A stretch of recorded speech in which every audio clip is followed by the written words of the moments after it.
觉得帅一点的车，在你人生的第一台车中，这样子就占了非常重要的因素。你又要通勤，又要上班，然后又有改装潜力，然后价格要合理，那你就是直接申请115就好。他希望买一台能够陪他10年、15年，他都要保持帅帅的车。你可能需要置物箱，因为女朋友说我的东西没有地方放，那我就去找能够放地方的男人了。手机架可以移植到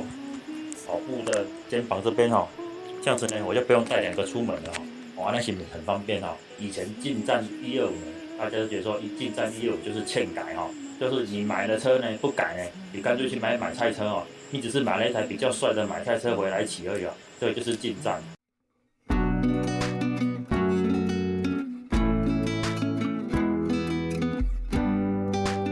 大家好，我是迪赛哥哦。今天呢，本来想要出来跑山呢，兼跑步呢，但是忽然间哦，湖边呢下了一场大雨哦。跑山跑了一半哦，跑步可能跑不完，没办法跑了哦，我当然顾不得哦。今天呢，来这边呢，是出来外面呢闲晃一下哈，然后刚好想说，借由这个新的手机架呢，然后它可以移植到这边哈，手机架可以移植到跑步的肩膀这边哈，这样子呢，我就不用带2个出门了哈，哇，那是不是很方便哦？今天呢，为什么想要来这边呢？就想说出来呢，再重拾一下动力的乐趣哈。有时候呢，跑步跟跑山呢，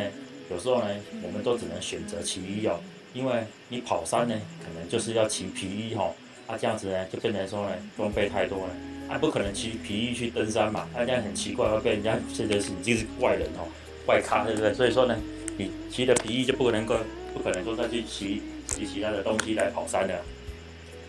今天呢，我就来这边呢，就顺便跟大家聊聊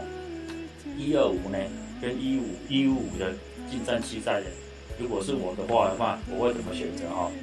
理论上呢，以前进站125呢，大家都觉得说一进站125就是欠改就是你买了车呢不改呢，你干脆去买菜车你只是买了一台比较帅的买菜车回来骑而已这就是进站。当然呢，如果你不改车的话，没有，你骑出去的进站呢，一嘛被买菜车刷卡，二嘛被不知名的车厂刷卡，你觉得说你花了那么多钱，然后买了知名的大厂，然后又有阴差陪伴，怎么骑出来车子呢？伪造那伪造呢？所以说呢，后来呢，如果你不改车之后，没有，如果当然你要改车，周边的钱呢会让你花不完进站就是买钱坑可是呢，如果你不改车的话，没有，你觉得这台车又没有什么乐趣的话，是这样子骑起来会让你觉得非常的痛苦对很多人呢，买了进站之后，没有就觉得非常后悔。不要说有什么山路精灵什么弯道的驾驶者什么直线加速，什么最轻盈的，什么有翅膀的摩托车还要公路对的地但是最后得到的失望大于希望所以最后呢都会跳槽去第二就是 Jet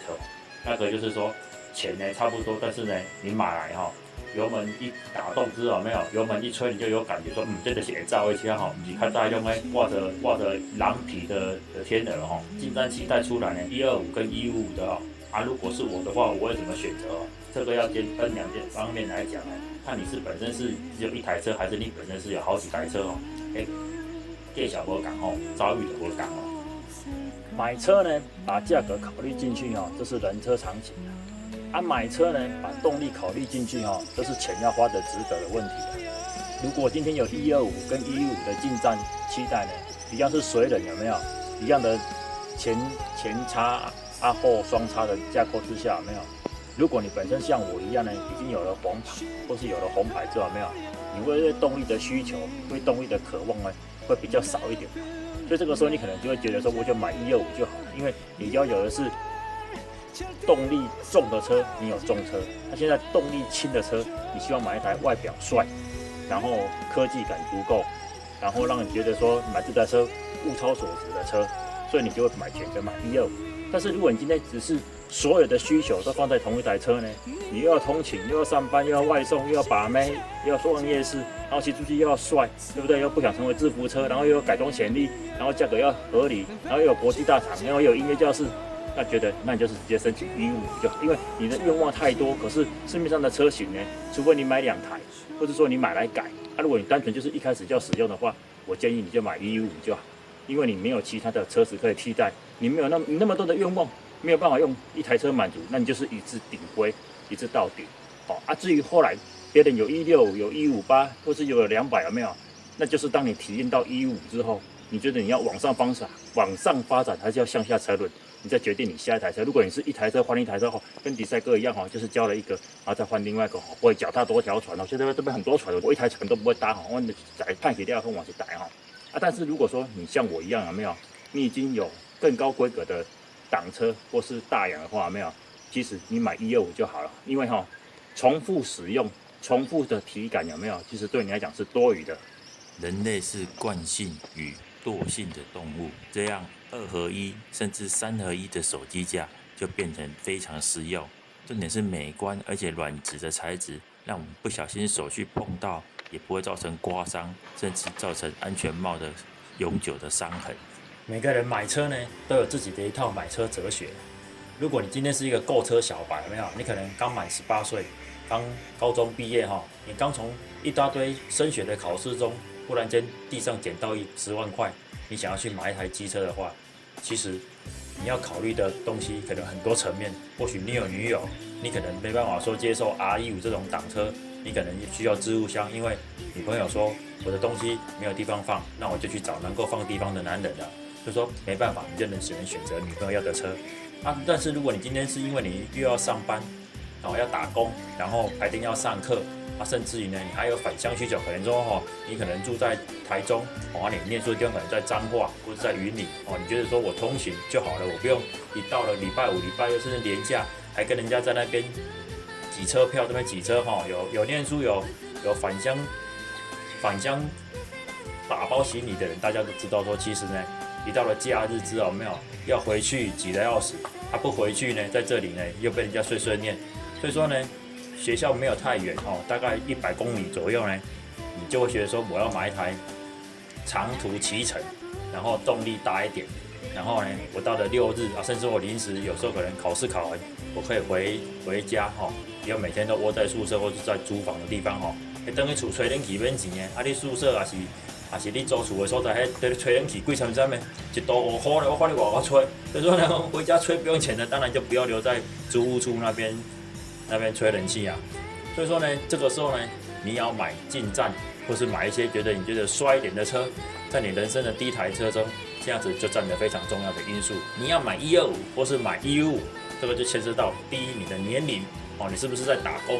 你是不是在求学，或者说你两者兼具。第二，如果你是社会新鲜人，你是在上班的话，没有，你这台车可能对你来讲就是一种怎么讲，假日出去外面短程，或者说呢逛夜市买宵夜的车。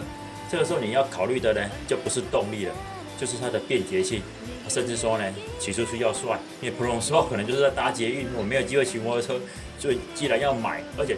很多朋友跟比赛哥反映说，因为我已经有了年纪了我可能是上班族我买车的机会可能比买机车的机会还要多，我换汽车的几率比换摩托车的频率还要高，所以变成说他希望买一台能够陪他10年、15年，他都要保持帅帅的车。所以呢，你说7万、8万、9万、10万、11万，对他来讲都不是重点，重点是这台车的品质，这台车的妥善率，还有这台车它的外形是不是在10年后看起来还是一台很帅的车？不要10年后看起来就像是一个很过气的设计。所以说呢，你要买125或是买115，你的年纪、你的工作，甚至你未来10年的规划，还是你的重点。所以说，如果你现在是一个大学生，你才21岁、22岁，甚至说你刚进去才18岁，你再加10年，你也是才28岁。28岁的时候，你有达到你要买车的时间了吗？如果你还没有达到你要买车的时间的话，这台摩托车可能会陪你10年。要陪你的10年的摩托车，你要考虑到说，这10年中，我对它的动力需求是不是会改变？我对它的承载用途是不是会改变？甚至说我是不是打算5年后我再买一台车？你可能就是你在北部工作，你老家可能在台中，所以你现在先买了一台进站放在北部没关系。但过了一段时间，你要回台中发展，或者说你要住在北部，他回在台中的时候，你可能希望家里有一台摩托车可以通行。那你要把进站125寄回去老家，还是在北部再买一台 Jet， 那都可以。所以变成说，你的车的规划就变成有5年或10年，甚至说你只有1年的规划，你可能说我在念个研1研2念完之后我就要出国了，我买那么好的车干嘛？我丢在那边，我又不想给弟弟骑那么好的车，就变成说你要考虑清楚，说你的生涯规划、你的职业规划，甚至你的年龄，你是求学还是就业，还是要出国，还是要去柬埔寨，你都要考虑到在内。这样的话，你就能够清晰规划出你到底是要买125或是115。以上就是我给大家的建议，谢谢。喜欢的东西要越多越好，功能相同的东西反而希望越少越好。所以，我们能够整合相同的功能在同一个物件上，对于我们想要轻量化旅行，想要让自己的旅游更轻松一点，